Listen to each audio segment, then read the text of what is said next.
It's very hard to predict what will happen in 2024, but for now, I think in the first half of 2024, nothing will happen dramatically, like nothing. The prices will remain flat, as I said, in Ontario.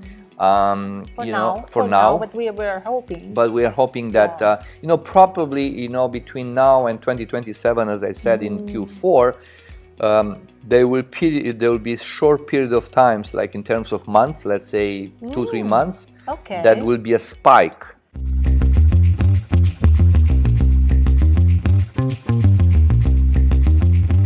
When somebody comes to you and say, Marius, I want to wait, I don't want to sell right now, what are you telling to that client? So, in the last, I don't know, 10, 15 years, I think the rates, they are too low. Like, they are too low. Like, even comparing the United States or compare with, 20, 30 years ago, the mortgage rates, they were, let's say, very, very low. And everybody was crazy to buy a property because they pay like 1%, 1.5% variable rate, or 2% or 2.5%, which was amazing. It was like inviting people. It was inviting people to was like was crazy. Even if you didn't want to sell, or you will be like, you should be stupid not to sell right now. Exactly. That was the lowest. So because of that, when they raised the rates significantly in 2023. The people, they perceived like, oh my God, it's something bad happened, blah blah blah blah blah blah.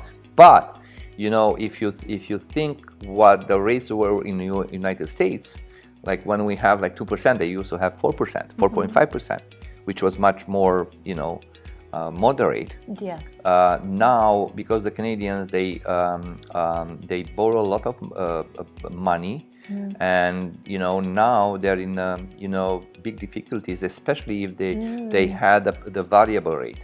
So whoever has the fixed rate, now they're okay until the mortgage will renew, the more renewal.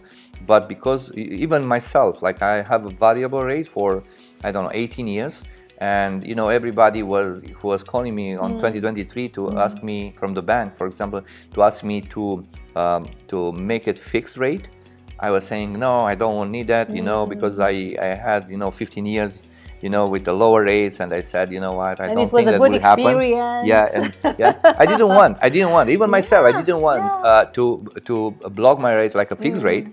And now I'm so sorry because I didn't do it, because right now, basically I pay almost double the mortgage that I used to pay like 2-3 years ago. Everybody else with the and those people, they are struggling. So in 2023, the good point was, even with those rate inflations, there were not so many properties like in a power of sell, because everybody was saying, okay, so because of the high gas rate, some homeowners, they cannot afford anymore. So there were was not like that. Was just few properties. Still, people are holding, but I don't know for how long. So they borrow money from friends, they borrow money from a line of credit, they borrow money from some other resources. Now, let's say if the mortgage rates have to be renewed in 2024. From 2%, what they have right now, or 2.5 to 6%, will be shocking. Oh, that would be like... it's very hard to predict what will happen in 2024. But for now, I think in the first half of 2024, nothing will happen dramatically, like nothing. The prices will remain flat, as I said, in Ontario. For now, but we are hoping. But we are hoping that, probably, between now and 2027, as I said, in Q4, there will be a short period of times, like in terms of months, let's say 2-3 months, that will be a spike in sales. This is new to me. Yes. And then they come back at the levels that we are right now. But I think now it's a good time to, for example, to buy a property, because so many sellers, they are scared to sell, and whoever sells, they have to. So now the buyers, if they have a big down payment, they can take a mortgage for 2 years, for example, fixed rate. Okay. Because I think in 2 years the rates will go down for sure. So they can renegotiate the rates in 2 years with the bank. Okay. But the prices, they went down, as I said, 20-25% since 2022 February March. Which when was the last pretty much which was time? the last peak period, you know. for the prices. Oh, it's so interesting. And you said people are afraid. They're afraid. But when you said they're afraid, they consult with a specialist, with a real estate. They talk to you. No, it's about the media, you know. Like when they turn on the TV, you know, they see all the news in the media. You know, the prices are dropping, the mortgage rates are, you know, will be steady in the next couple of months. So everything is related with the media, what they see, and they have, you know, they try to. So basically, you know, because of you know, in one side, you know, the mortgage rates are high and it's very hard to qualify now for a mortgage. But on the other side, you know, the immigration that is coming in Canada. So there are two different sides. So in one side, you know, the people, they don't want to buy, they want to wait. But on the other side, because we have a huge immigration, so for example in 2024 we're expecting maybe about 400,000 new immigrants. So then will be a demand for housing, and the builder, they cannot cope with the increased immigration. So, you know, in a long run, I think it's a good investment to buy in real estate. Yes. Okay. Always it was. It was. Yeah. In a short run, it's a little bit scary. Because of the mortgage rates, double digit, like you know. So we don't want to. So basically, you know, if you think in a long run, I think it's a good start to invest in real estate right now. Because you can get an amazing price. You can price. You know, like in a pre-COVID situation.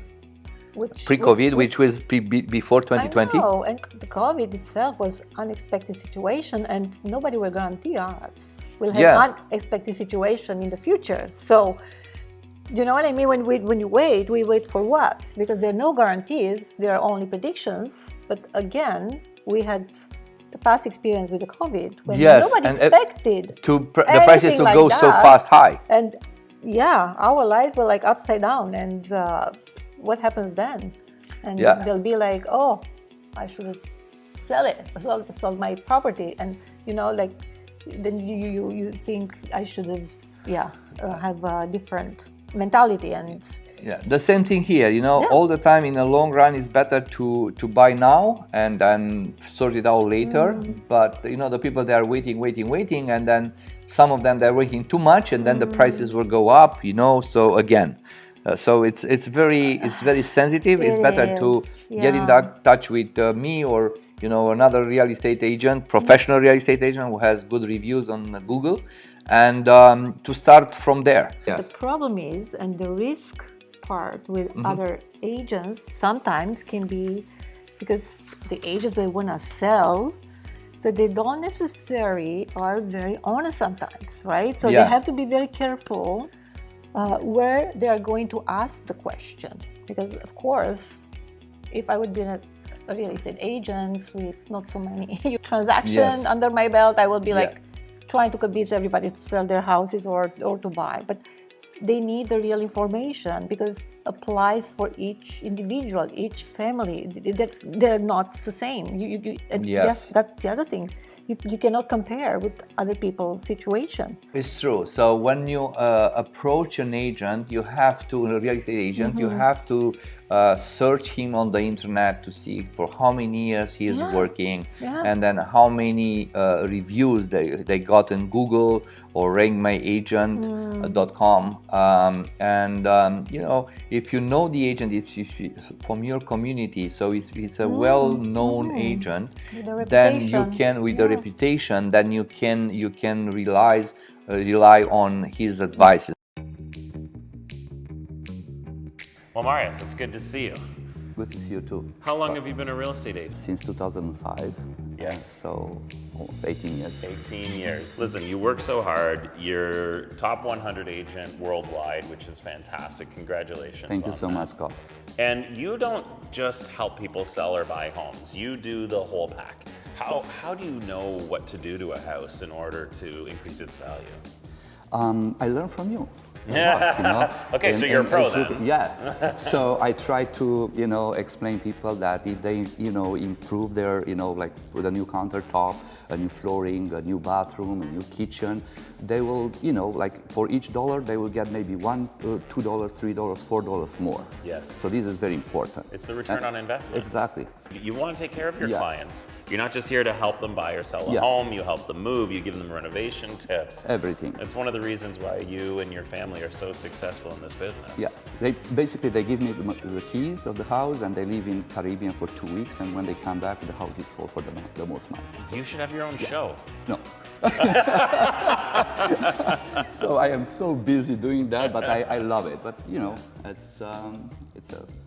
it's a pleasure to do the best thing for my clients. So. Well, look, you've seen a lot. You've got a lot of experience, especially in the Markham area. Where do you see the future of real estate in Markham? Because of the huge immigration in Canada, I think it's a good investment for investors to invest in real estate. Yes. And especially in Markham because it's close to Toronto. Close to 404, so it's a very very close to Toronto, and the value in long term will go up for sure. Yeah. Yeah. So it's a great investment. Listen, congratulations on all your success. Thank you so much, Scott. You're the best at what you do. Thank you so much.